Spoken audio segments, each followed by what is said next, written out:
प्रभु तेरी वाणी जीवन की रोटी, नैनों की ज्योति अंधेरा मिटाती।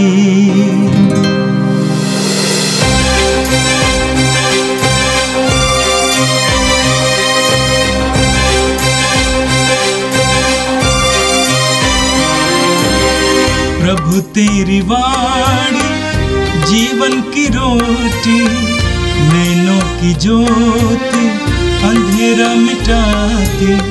प्रभु तेरी वाणी जीवन की रोटी, नैनों की ज्योति अंधेरा मिटाती। वाणी वाणी वाणी वाणी वाणी पवित्र है, शाश्वत है, जीवन का मन्ना है। 28 जनवरी शनिवार। पहला पाठ इब्रानियों के नाम संत पौलुस का पत्र, अध्याय 11 पद संख्या 1 से 2 और 8 से 19 तक। वह उस नगर की प्रतीक्षा में था जिसका वास्तुकार तथा निर्माता ईश्वर है। विश्वास उन बातों की स्थिर प्रतीक्षा है जिसकी हम आशा करते हैं, और उन वस्तुओं के अस्तित्व के विषय में दृढ़ धारणा है जिन्हें हम नहीं देखते। विश्वास के कारण हमारे पूर्वज ईश्वर के कृपा पात्र बन गए हैं। विश्वास के कारण इब्राहिम ने ईश्वर का बुलावा स्वीकार किया, और यह न जानते हुए भी कि मैं कहाँ जा रहा हूँ, उसने उस देश के लिए प्रस्थान किया जिसका वह उत्तराधिकारी बनने वाला था। विश्वास के कारण वह परदेशी की तरह प्रतिज्ञात देश में बस गया और वहाँ इसहाक तथा याकूब के साथ, जो एक ही प्रतिज्ञा के कारण उत्तराधिकारी थे, तंबुओं में रहने लगा। इब्राहिम ने ऐसा किया क्योंकि वह उस बसे हुए नगर की प्रतीक्षा में था जिसका वास्तुकार तथा निर्माता ईश्वर है। विश्वास के कारण ही सारा उम्र ढल जाने पर भी था गर्भवती हो सकी, क्योंकि उसका विचार यह था कि जिसने प्रतिज्ञा की है वह सच्चा है, और इसलिए एक मरणासन व्यक्ति से वह संतति उत्पन्न हुई जो आकाश के तारों की तरह असंख्य है और सागर तट के बालू के कणों की तरह अनगिनत। प्रतिज्ञा का फल पाए बिना यह सब विश्वास करते हुए मर गए। उन्होंने उसे दूर से देखा और उसका स्वागत किया। वे अपने को पृथ्वी पर परदेशी तथा प्रवासी मानते थे। जो इस तरह की बातें कहते हैं वे यह स्पष्ट कर देते हैं कि वे स्वदेशी की खोज में लगे रहते हैं। वे उस देश की बात नहीं सोचते थे जहाँ से वे चले गए थे, क्योंकि वे वहाँ लौट सकते थे। वे तो एक उत्तम स्वदेशी अर्थात स्वर्ग की खोज में लगे हुए थे। इसलिए ईश्वर उन लोगों का ईश्वर कहलाने से नहीं लजाता। उसने तो उनके लिए एक नगर निर्माण किया। जब ईश्वर इब्राहिम की परीक्षा ले रहा था, तब विश्वास के कारण उसने इसहाक को अर्पित किया। वह अपने एकलौते पुत्र को बलि चढ़ाने तैयार हो गया। यद्यपि उसने यह प्रतिज्ञा की थी कि इसहाक से तेरा वंश चलेगा। इब्राहिम का विचार यह था कि ईश्वर मृतकों को भी जिला सकता है, इसलिए उसने अपने पुत्र को फिर प्राप्त किया। यह भविष्य के लिए प्रतीक था। यह प्रभु की वाणी है। संत मार्कुस के अनुसार पवित्र सुसमाचार अध्याय 4 वाक्य 35 से 41 तक। उसी दिन संध्या हो जाने पर ईसा ने अपने शिष्यों से कहा, हम उस पार चलें। लोगों को विदा करने के बाद शिष्य ईसा को उसी नाव पर ले गए जिस पर वे बैठे हुए थे। दूसरी नावें भी उनके साथ चलीं। उस समय एकाएक झंझावात उठा। लहरें इतने जोर से नाव से टकरा रही थीं कि वह पानी से भरी जा रही थी। ईसा दुम्बाल में तकिया लगाए सो रहे थे।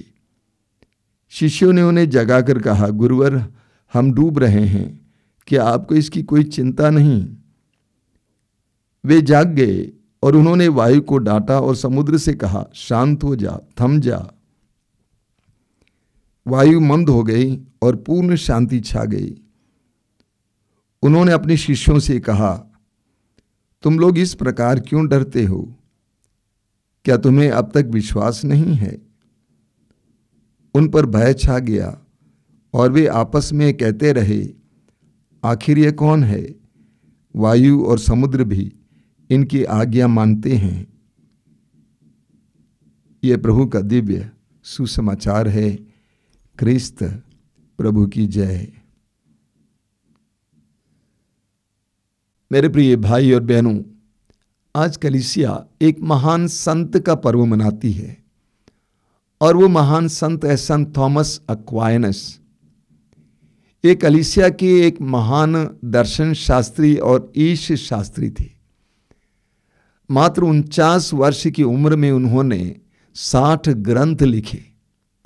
कलीसिया के खंबे हैं और दर्शन शास्त्री और ईश शास्त्री हैं। और आज के दिन के दोनों पाठ विश्वास के बारे में हमें बताते हैं।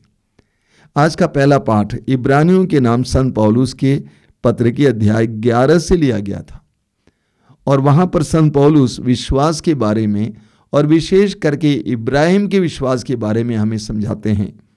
सबसे पहले पौलुस हमें बताते हैं कि विश्वास क्या है।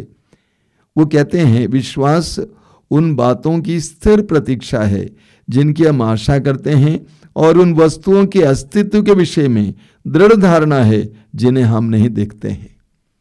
दो बातें कहते हैं। विश्वास क्या है? सबसे पहले उन बातों की स्थिर प्रतीक्षा है जिनकी हम आशा करते हैं। स्थिर प्रतीक्षा, चिर प्रतीक्षा कि होगा होगा, प्रभु ने जो वायदा किया पूरा होगा। और उन वस्तुओं के अस्तित्व के बारे में दृढ़ धारणा है जिनको हम नहीं देखते हैं। हम बिजली को देख नहीं सकते हैं लेकिन उसका प्रभाव अनुभव करते हैं।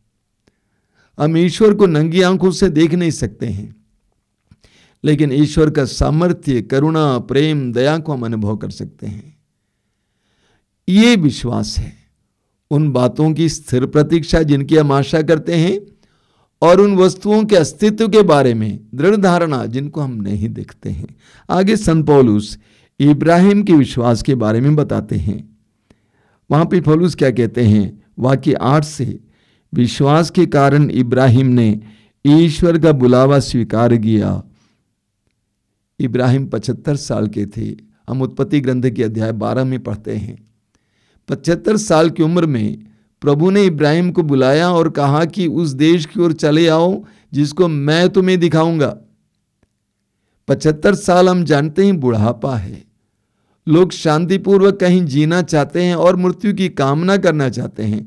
उस उम्र में ईश्वर ने इब्राहिम को बुलाया और इब्राहिम ने उस बुलावे को स्वीकार किया क्योंकि इब्राहिम ईश्वर पर विश्वास करते थे। आगे लिखा हुआ है, यह ना जानते हुए भी वो कहाँ जा रहे हैं, उन्होंने उस देश के लिए प्रस्थान किया। बहुत गहरी बात है। ईश्वर ने कहा कि जो देश मैं तुम्हें दिखाऊंगा उसकी ओर चले आओ, लेकिन इब्राहिम को नहीं मालूम था कि वो कौन सा देश है, कैसा देश है, कहाँ है।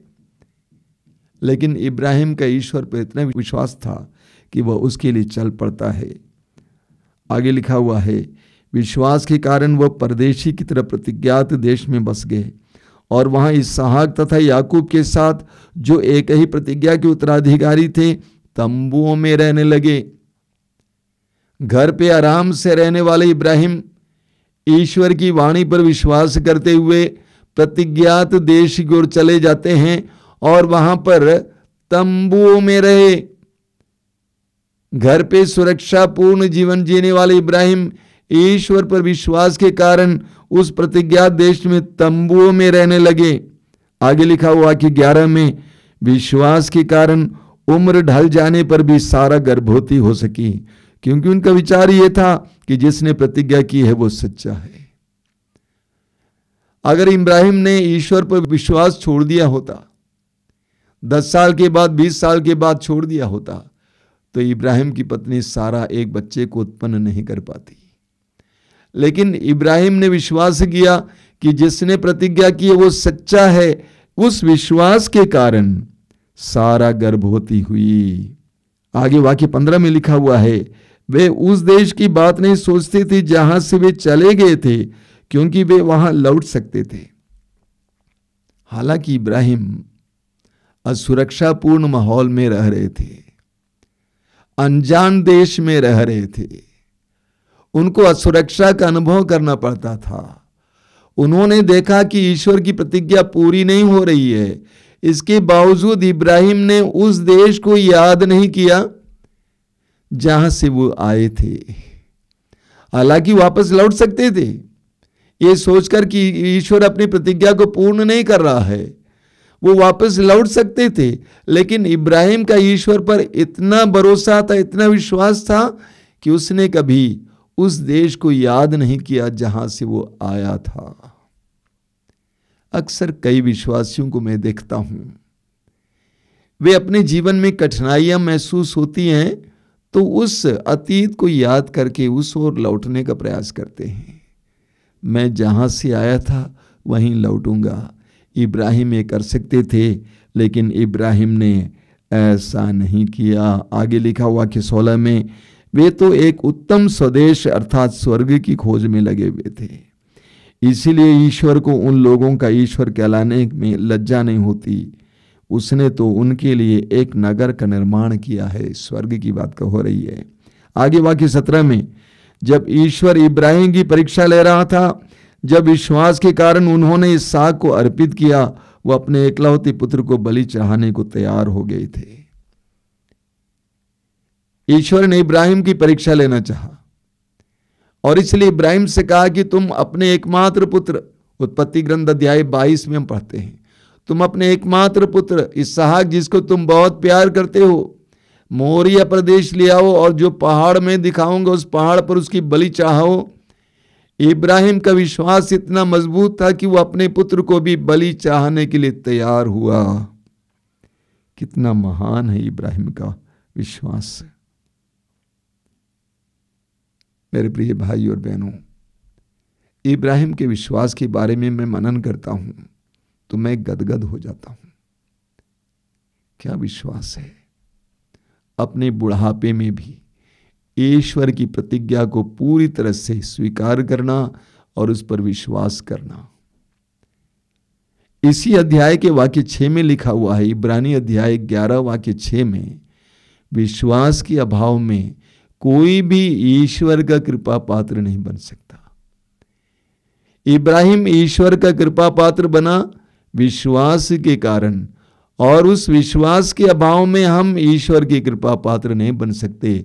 हम कितने ही पुराने मसीही क्यों ना हों, कितने ही बड़े पद पर क्यों ना हों, कितने ही पुराने विश्वासी क्यों ना हों, कितने ही पढ़े लिखे क्यों ना हों, जब तक हम विश्वास नहीं करेंगे, प्रभु के लिए अपने जीवन को पूर्णतः समर्पण करने के लिए तैयार नहीं होते हैं, तब तक हम ईश्वर की कृपा पात्र नहीं बन सकते हैं। ईश्वर की कृपाओं को अपने जीवन में अनुभव नहीं कर सकते हैं। इब्राहिम का सुंदर उदाहरण हमारे लिए आदर्श बने। हम भी विश्वासी बने, अविश्वासी नहीं, विश्वासी बने। और आज के सुसमाचार में भी यही संदेश गूंजता है। मार्कुस के सुसमाचार के अध्याय 4 वाक्य 35 से हमने सुना, वचन में लिखा हुआ है, उसी दिन संध्या हो जाने पर ईसा ने अपने शिष्यों से कहा, हम उस पार चलें। और एक बार पढ़ता हूं, हृदय में इस बात को बैठने दीजिए। उसी दिन संध्या हो जाने पर ईसा ने अपने शिष्यों से कहा, हम उस पार चलें। संध्या हो रही थी, अंधेरा छा रहा था। उस समय प्रभु अपने शिष्यों से कहते हैं, हम उस पार चलें। एक बहुत बड़ी बात, प्रतीकात्मक बात है। प्रभु शिष्यों से कहते हैं कि हम उस पार चलें, इस पार हम सुरक्षित हैं। प्रभु अपने शिष्यों को उनकी छोटी सी दुनिया से बड़ी दुनिया की ओर आमंत्रित कर रहे हैं। अविश्वास की दुनिया से विश्वास की दुनिया की ओर आमंत्रित कर रहे हैं। प्रभु कहते हैं कि हम उस पार चलें। अंग्रेजी में एक बहुत सुंदर कहावत है, या एक बात है। वो बात क्या है? A ship is safe in a harbour but that is not where it should be. यानी एक पानी का जहाज बंदरगाह में सुरक्षित है, लेकिन वह वहां रहने के लिए नहीं बनाया गया है। उसको तो पानी में तैरना चाहिए जहां पे असुरक्षा है। प्रभु अपने शिष्यों को सुरक्षामय माहौल से असुरक्षामय माहौल की ओर बुलाते हैं।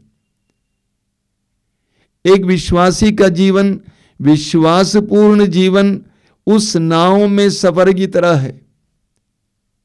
उस झील में क्या सुरक्षा है? ऊंचा आकाश और गहरा पानी। प्रभु कहते हैं उस पार चलें।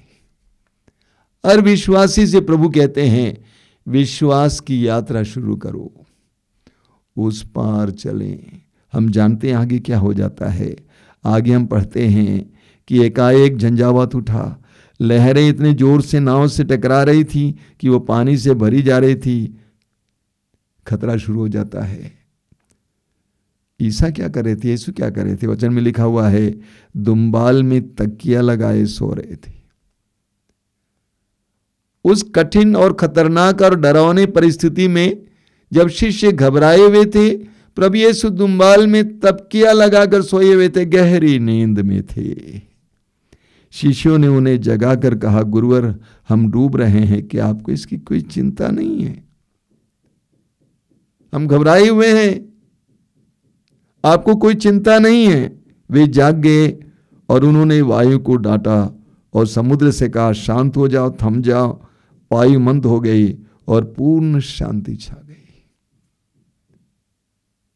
बहुत गहरी बात है।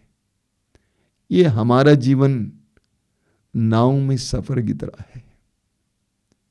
वहां यीशु है लेकिन सोए हुए हैं, हमने सुला दिया है।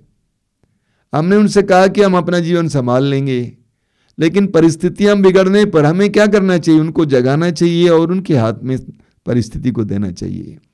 प्रभु ने परिस्थिति पर अधिकार लिया और सब कुछ को शांत किया, पूर्ण शांति छा गई। उन्होंने अपने शिष्यों से कहा, तुम लोग इस प्रकार क्यों डरते हो? तुम लोग इस प्रकार क्यों डरते हो? क्या तुम्हें नहीं मालूम था कि मैं तुम्हारे साथ हूं? क्या तुम्हें अब तक विश्वास नहीं है?